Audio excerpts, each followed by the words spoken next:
The countdown to the 29th of May is on, and it is important that we study what the various parties have to offer. Today, we are covering the IFP Manifesto. Welcome to Citizen Concerned, where we remind you to beware of the Comrades. I'm Katlego and would appreciate it if you subscribed to our YouTube channel, liked this video, and shared it with other citizens. The IFP says it champions inclusive, market-led economic policies that empower all South Africans. That is what I want to see and hear. I'm interested already. They want to ensure that our companies employ 80% South Africans and 20% non-South Africans. That's a clear rule, right? All low-skilled and unspecialized jobs go to South Africans, and if the skill is scarce and highly sought after, then companies can employ non-South Africans. The uncomfortable fact is that currently a lot of South Africans lack respect, have a very bad work ethic, and honestly, no one wants to employ individuals that behave like hooligans at work. Unionization increases hostility in our South African brothers and sisters towards their employers, resulting in employers going to hire cheaper and more respectful foreign workers. So I agree with the policy that encourages prioritizing South Africans for employment, but let's also ensure that South Africans have a very high work ethic, are more respectful in the workplace, and unions are stopped from wreaking havoc. We can't complain and say we need work, and then when we are given work, we create the reputation of laziness, rudeness, and stubbornness, all while demanding high salaries. Let's not do that, dear South Africans. Okay, sorry for the rant. Let's continue with the manifesto. The IFP wants to support locally produced products to make sure they can rise and compete globally. That is good. They also wish to exempt small businesses from tough requirements that hold small businesses back. I mean, we can't expect small companies to comply with those kinds of rules when they don't earn enough to comply and keep themselves in business at the same time. The IFP wants to reserve the small enterprise market like spaza business for South Africans. Here too, let's ensure that certain attitudes and cultures are instilled in South Africans. For starters, opening up early and closing late without a manager monitoring you. Ensuring that you have all the required stock at the right stock levels and stocked at the right price, which can be done by working together with other spaza owners to get low prices due to the economies of scale. And this speaks to a culture of teamwork. When the money comes in, learning to save it for the expansion of the business instead of spending the money now on frivolous things. The humility to live below your means as you are still starting, buying a bakkie that will grow the business instead of a BMW, stopping the overconsumption of alcohol to save money and to remain sober. If we can get these attitudes and cultures right, we can be sure that our spazas succeed and we won't need to call the former spaza owners to take over. They want to empower provinces and municipalities to provide support for agricultural growth through the provision of infrastructure, education, as well as financing. Most of these policies that we support from these parties are what the ANC was supposed to have been doing. So in most cases, they are not saying something amazing in these manifestos. They simply promise to do what the government was supposed to be doing. Strange how low the ANC has set the bar, huh? The IFP wishes to establish local economic grants to support rural and township businesses. This might be a very good thing considering that a lot of small businesses won't qualify to get loans. If they have the skills, practice frugality, and sound principles with the grants that they are given, then they'll be able to do the work and grow their companies. For this to work well, though, corruption needs to be addressed because we can't have relatives of the officials being given the grants while people are suffering to get anything out of such programs. Please share your thoughts on this IFP policy in the comments below. The IFP plans to act on the findings of the Competition Commission regarding the high data prices in South Africa. They seek to make sure that data prices fall by at least 50%. And this is a big issue. I think most of us can agree that data prices in South Africa are too high, and we need to address and resolve this issue. How is it that the Competition Commission had a finding and that finding has still not been acted on? That's the ANC for you. The IFP wishes to give grants of 3,000 Rand to graduates to assist them with finding work. This would be for a fixed period. But I don't agree with this policy, and please do not misunderstand me. I know that there are people who do not have taxi fare, who do not have a CV printing money, airtime to make phone calls, data to email. But the more we teach ourselves and each other that solutions to our life's challenges are handouts, the more we hinder ourselves and each other from becoming industrious, self-reliant, and solution-driven people. How about walking to that free Wi-Fi zone and sending a lot of emails while you're there? How about offering to wash people's cars to make enough money for taxi fare? How about offering to be a tutor at a university or a school, or a tutor to your neighbor's child in order to get a small stipend? How about volunteering and asking a business owner closest to you to print your CVs at their offices in exchange for you doing their filing for a day or two? Dear South Africans, we are very capable. Our minds, our hands and feet are capable of doing a lot, but these grants inhibit us from thinking outside the box. My first job, I walked around talking to people, asking them for work and if they knew any company that may find value in a person with my qualification. From morning until late afternoon, I walked door to door from one company to the next looking for in-service training. Wadeville on day 1 and L Road on day 2 until I found a job.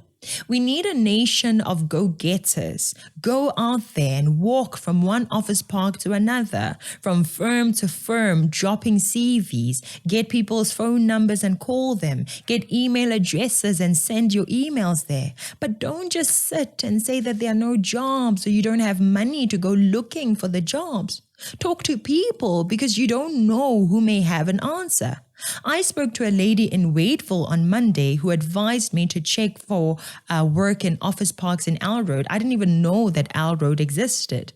And indeed, on Tuesday morning, I woke up, walked around business parks in L Road, and that was where I found my first job as a student engineer. Honestly, free money is not the solution. Maybe a solution would be to allow job-seeking graduates to use government buses and trains for free, like how the Johannesburg Metro Police rides the Metro bus for free.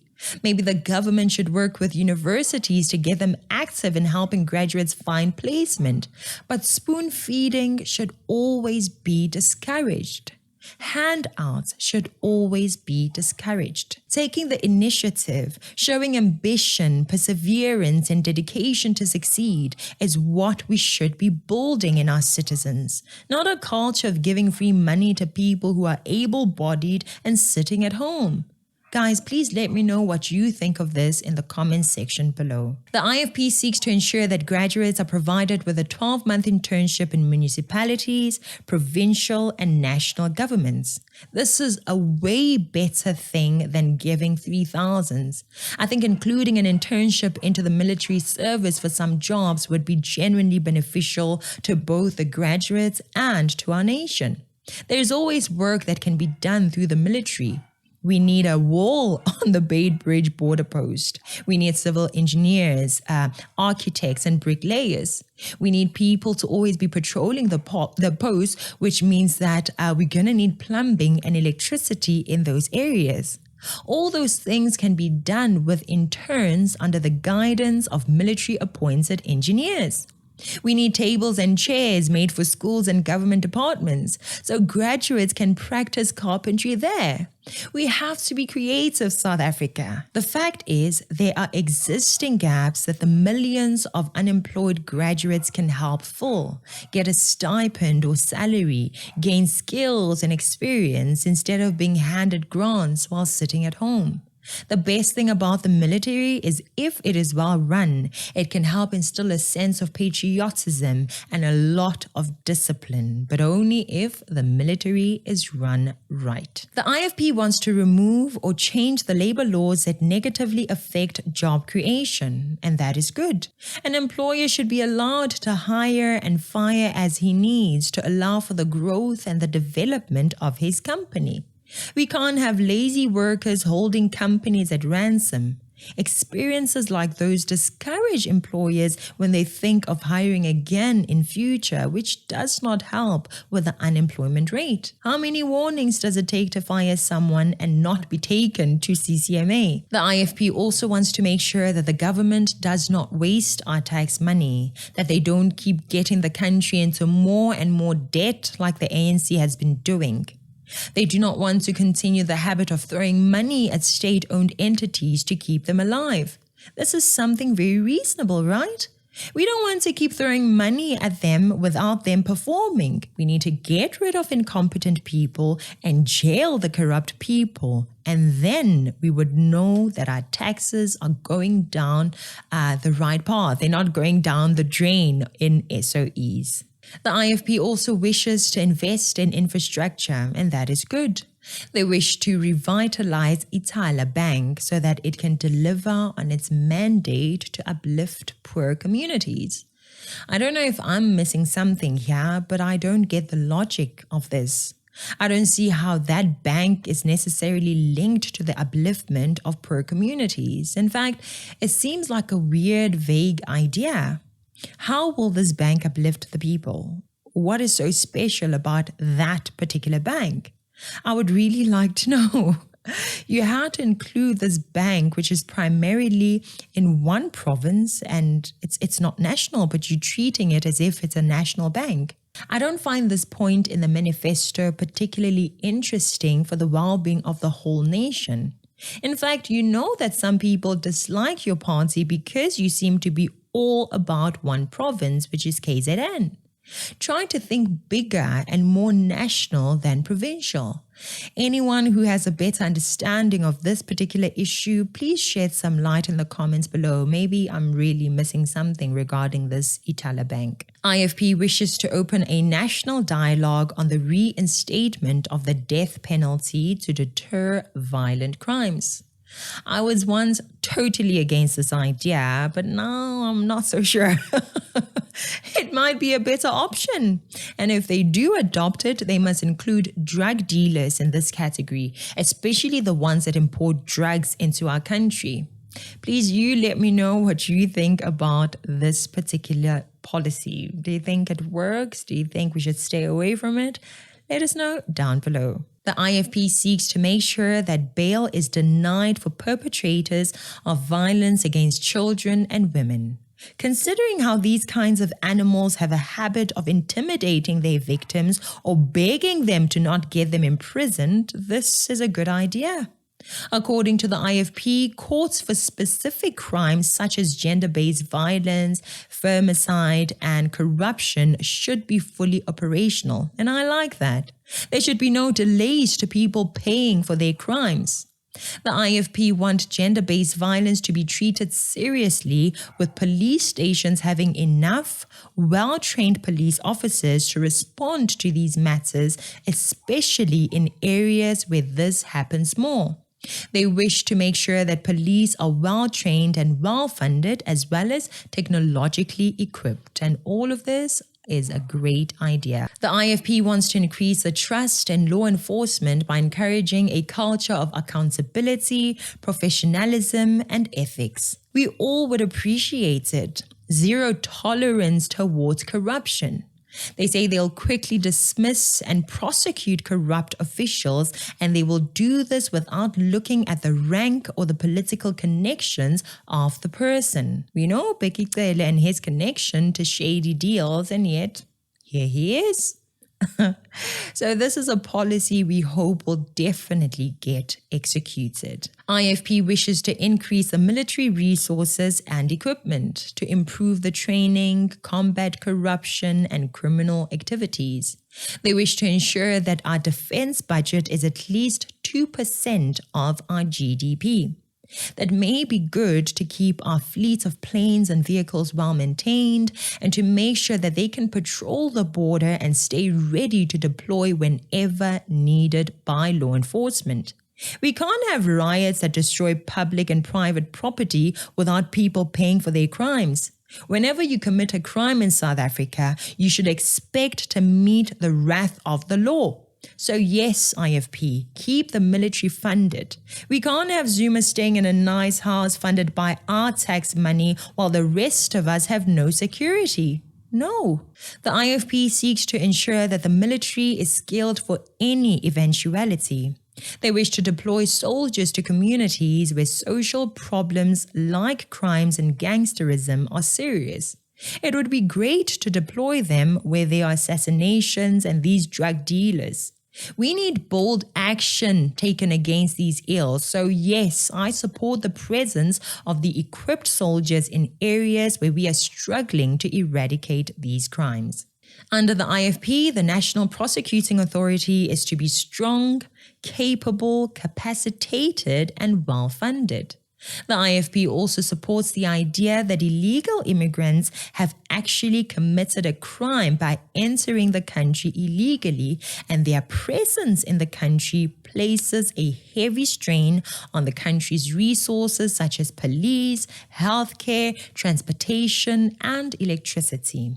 These are all issues that the ANC and EFF failed to realize. I stand with the IFP on this one. The DA does not seem to address this particular area adequately.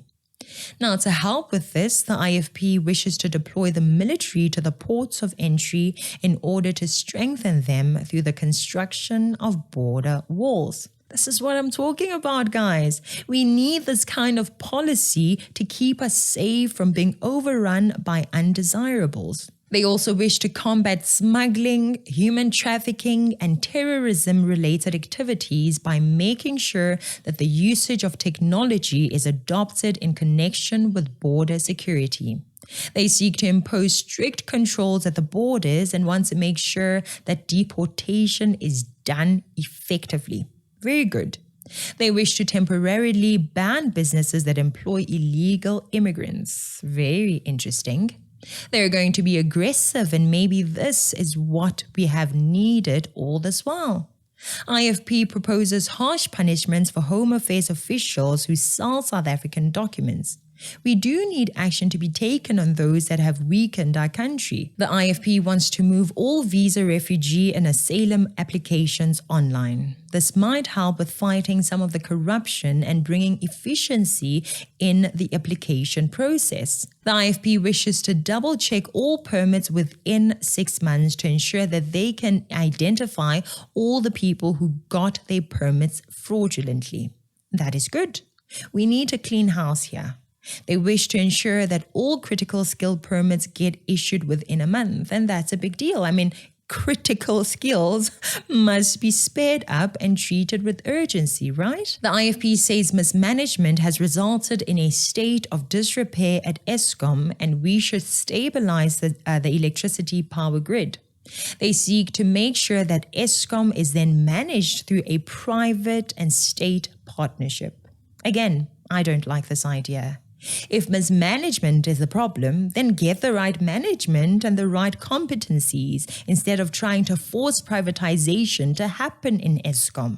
Leave privatization out of it. We can do it. Get rid of the corrupt, the incompetent, and the BEE stuff, and we will be able to turn Eskom around. And then you're talking about further subsidizing electricity. No, we don't need more free things because there is nothing that's actually free.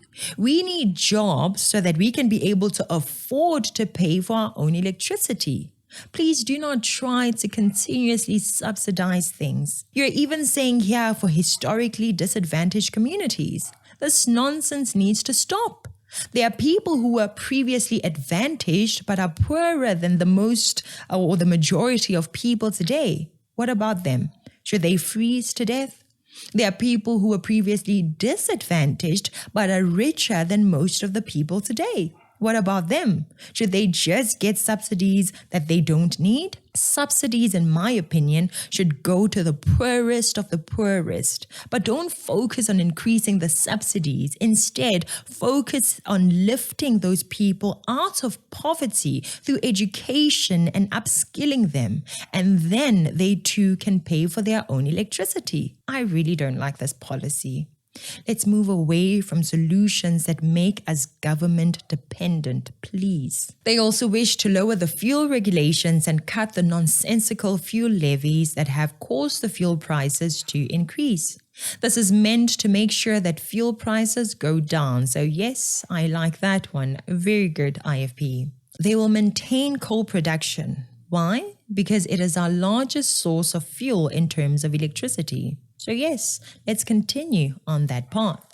They wish to also promote renewable energy, and that is fine if you're not going to start trying to focus on that. Let's start by focusing on fixing what we have before we seek out new projects to spend our money on.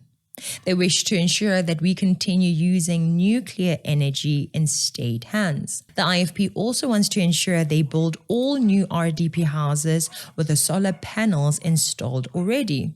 That sounds like it might be a good option, but will that not make it extremely expensive though? What say you, my friends? Is this a good idea? Is it not a good idea? What are the pros and cons? And after calculating all of those, is this something worth pursuing? The IFP acknowledges that our education system is falling apart, and to rescue it, they want to get rid of the unions. They want to get rid of the 30% pass mark.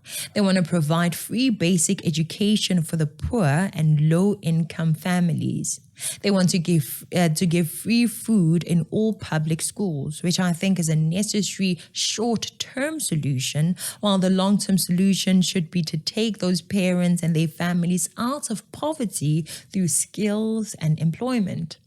The IFP is not happy about undereducated children who only see substandard performance from our government and their teachers.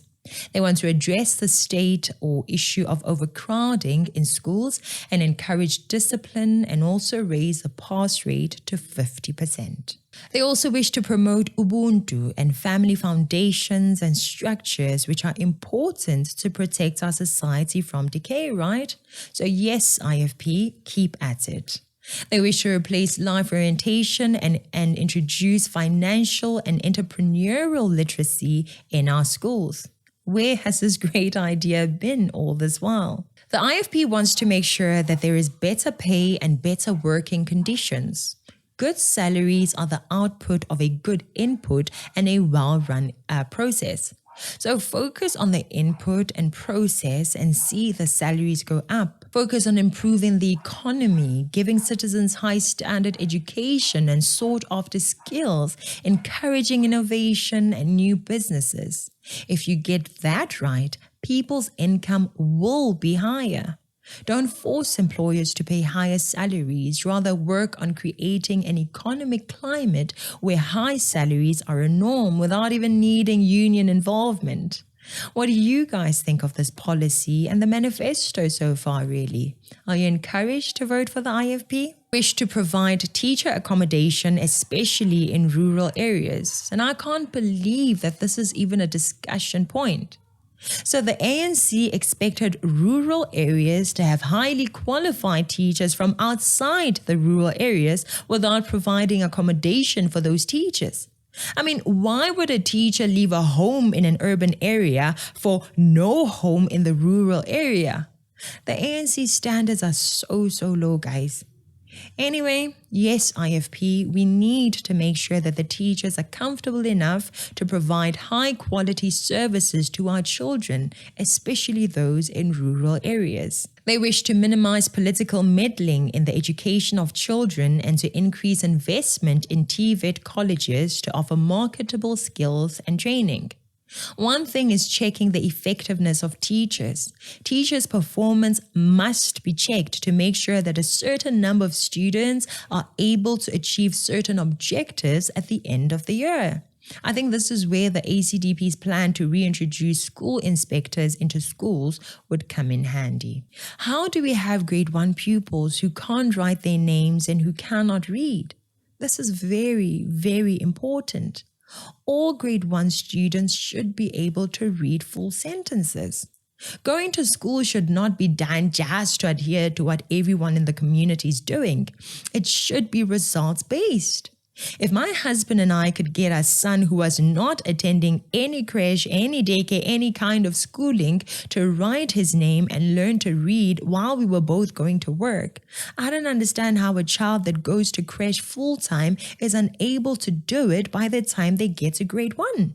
Obviously, I'm not including children with special needs or learning difficulties here. I'm not. But at the beginning and at the end of every level, the student must be able to show what they've gained. The student must be checked so that we are able to see the effectiveness of our teachers and adopt necessary interventions. The IFP wishes to also fight corruption in the healthcare system and get rid of wasteful expenditure. Poor leadership, understaffing, and lack of resources will be addressed by the IFP. They wish to employ the unemployed doctors and nurses who have been protesting to get employment, and that is very, very good. How do we have companies connected to the ANC politicians getting billions of our taxes for destroying things, while our doctors and nurses are unemployed? If you get rid of the waste and the corruption, then people can get employed. They can get better salaries and patients can have the best service. So it is a system that will be beneficial for all parties involved. So good one, IFP. This also takes care of their next item, which is making sure facilities are maintained. The NHI will also be reviewed, like it definitely needs reviewing. It's a rubbish communist bill that the ANC rushed to force through to try to save their tarnished reputation. The ANC have realized that they failed to provide adequate health care to their citizen. The entire NHI needs to go. IFP wants to review it, so I guess that's a start. Let them review it, but ultimately, I think it should go. They want to make sure that decisions on the running of health institutions are left to municipalities and provinces. This is way better than to leave everything in the hands of a national government.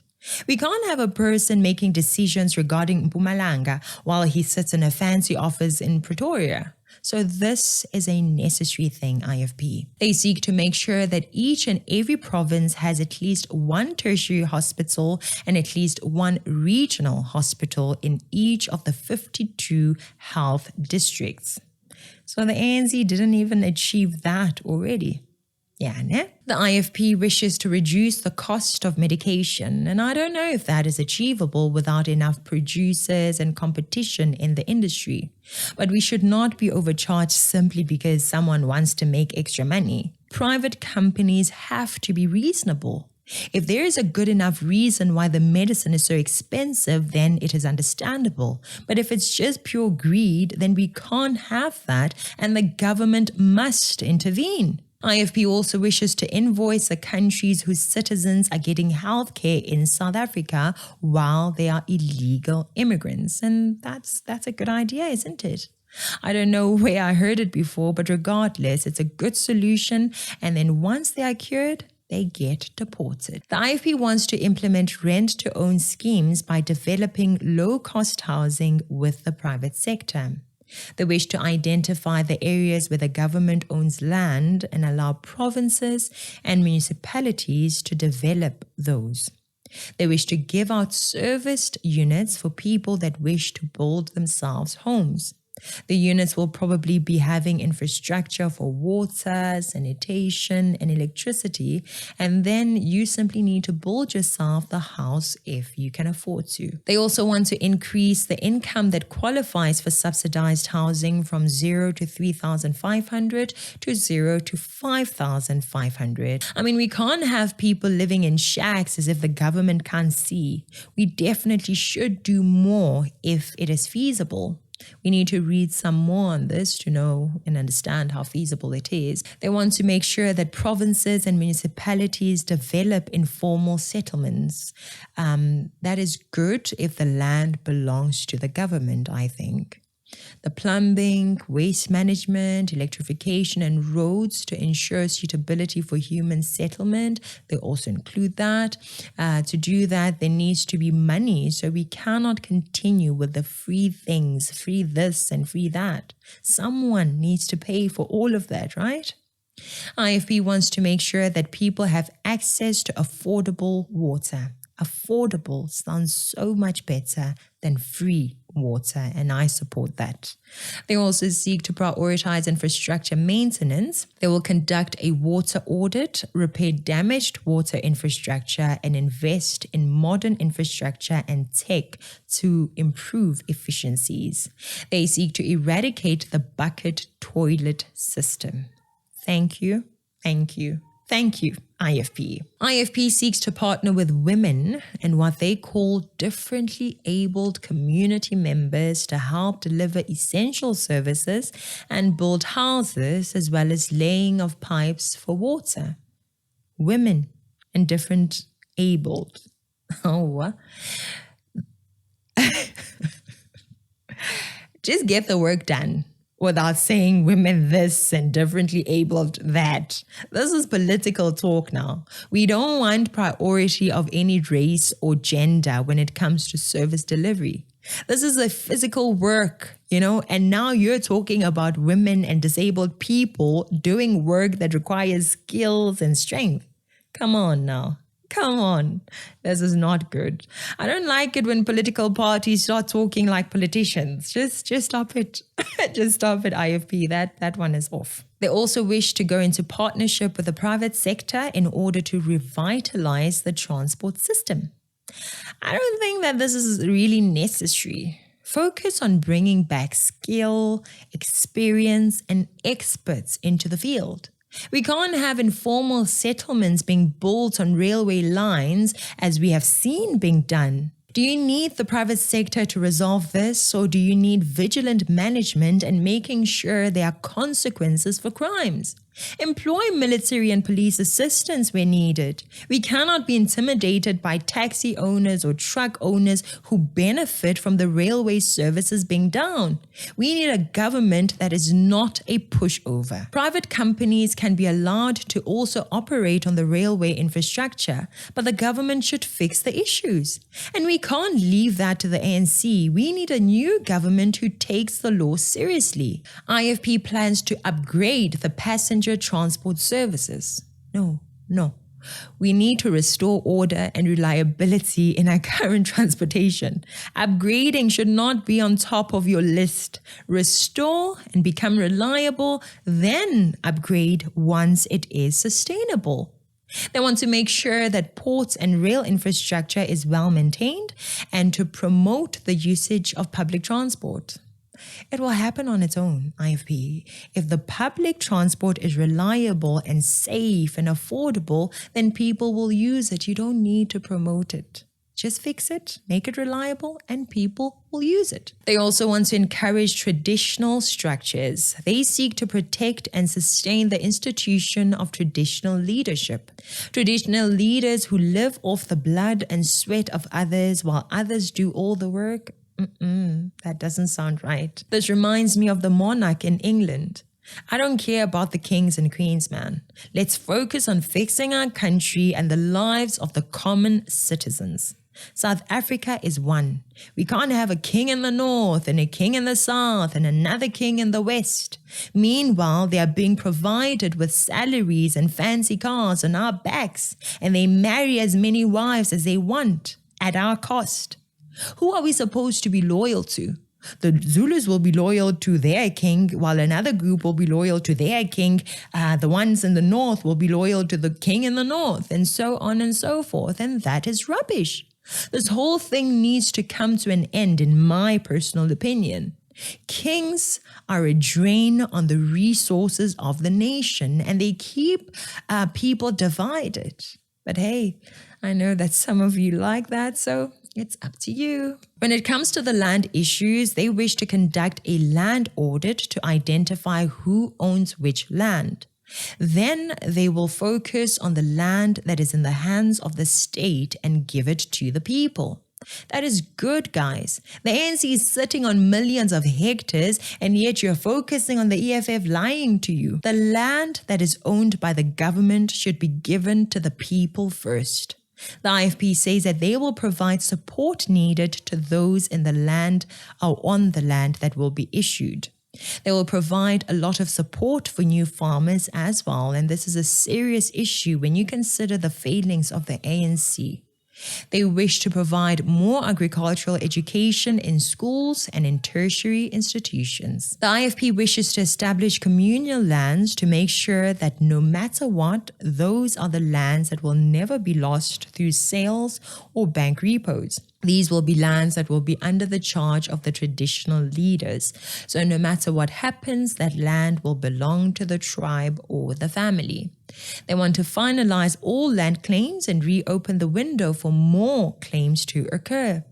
The land restitution issue needs to be done well and closed nicely, otherwise these radical leftists will never give the matter a break. We need to make sure that these courts fast track and close up all outstanding cases. This is very, very important. So good, very good, IFP. Personally, I like that. They will also support the expropriation with reasonable compensation, just like ACDP. They will merge the Department of Agriculture, Land Affairs, and Traditional Affairs into one department. And yes, I like that. That kicks out 2 ministers and their deputies, saving us millions per year. We can't have freeloaders in a good government. The IFP wishes to encourage small-scale farming to help rural communities stay independent, and that is good. Skills should be brought into the picture as well. They will also encourage mentorships with experienced farmers as well, and that is a big deal. To be a pro, you need to learn from the pro. You need to learn from those who have done it before. They also have points that talk to the prevailing issues of climate change and pollution.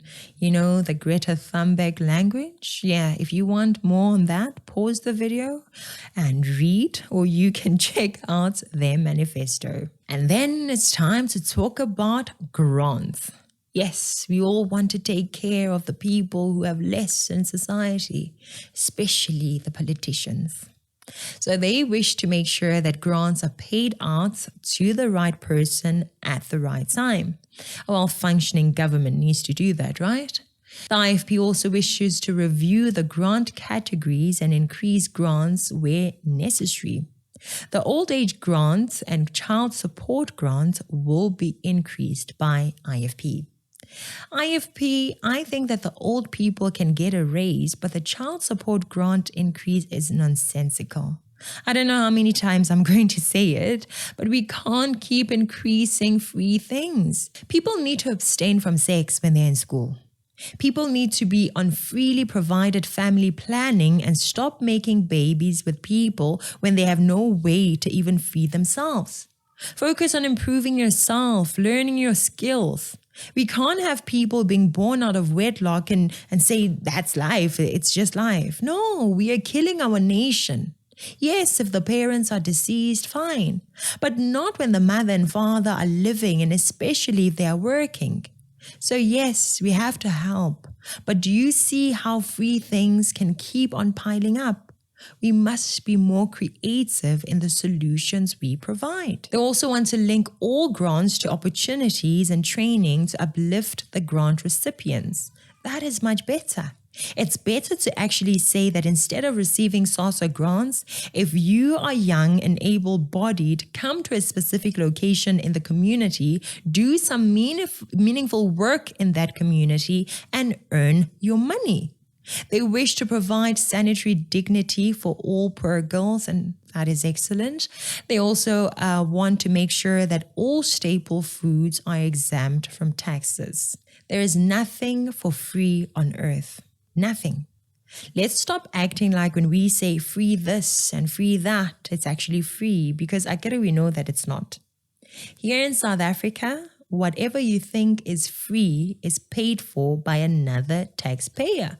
Don't go around burning things and shouting that you want free money, free water, education, and electricity.